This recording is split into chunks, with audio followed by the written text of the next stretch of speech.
ప్రపంచంలో ఉన్నటువంటి ఈ ఉద్రిక్తతల పరిస్థితుల్లో పైగా పాకిస్తాన్లో లష్కరే తోయిబాకి చెందినటువంటి ఉగ్రవాదులు, హమాస్కి చెందినటువంటి ఉగ్రవాదులు, పాకిస్తాన్ సైన్యానికి చెందినటువంటి కొంతమంది సైన్యం మొన్న ఒక మీటింగ్ పెట్టుకున్నారు. ఆ వీడియో బయటకు వచ్చిన తర్వాత నరేంద్ర మోదీ గారు, బెంజమిన్ నెతన్యాహు ఇద్దరు కూడా ఫోన్ లో మాట్లాడుకున్నారు. నరేంద్ర మోదీ గారు ఇజ్రాయెల్ ప్రజలకి నూతన సంవత్సర శుభాకాంక్షలు చెబుతూనే ఈ రెండు దేశాల యొక్క వ్యూహాత్మక భాగస్వామ్యాన్ని మరింత దృఢంగా తీర్చిదిద్దుకోవాలన్నారు. అలాగే ఉగ్రవాదం మీద పోరు మరింత దృఢంగా కూడా సలపాలని చెప్పారు. ఎప్పుడైతే ఈ లష్కరే తోయిబాకి చెందినటువంటి ఉగ్రవాదులు, హమాస్కి చెందినటువంటి ఉగ్రవాదులు పాకిస్తాన్ లో మీటింగ్ ఏర్పాటు చేసుకున్నారో, ఇది వారం రోజులు 10 రోజుల క్రితం ఏర్పాటు చేసుకున్నారు ఆ మీటింగ్ సంబంధించినటువంటి ఇన్ఫర్మేషన్ అంతా నిన్న బయటకు వచ్చింది. అయితే మన నిఘా వర్గాలు ఇప్పటి నుండే చెబుతున్నాయి.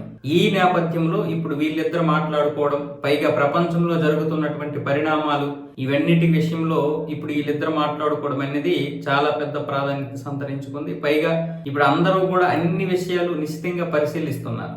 ఈ రెండు దేశాల ఉమ్మడి సంకల్పాన్ని మరింత దృఢపరుచుకుంటామని నరేంద్ర మోదీ గారు తన ఎక్స్ ఖాతాలో పోస్ట్ కూడా పెట్టారు ఈరోజు.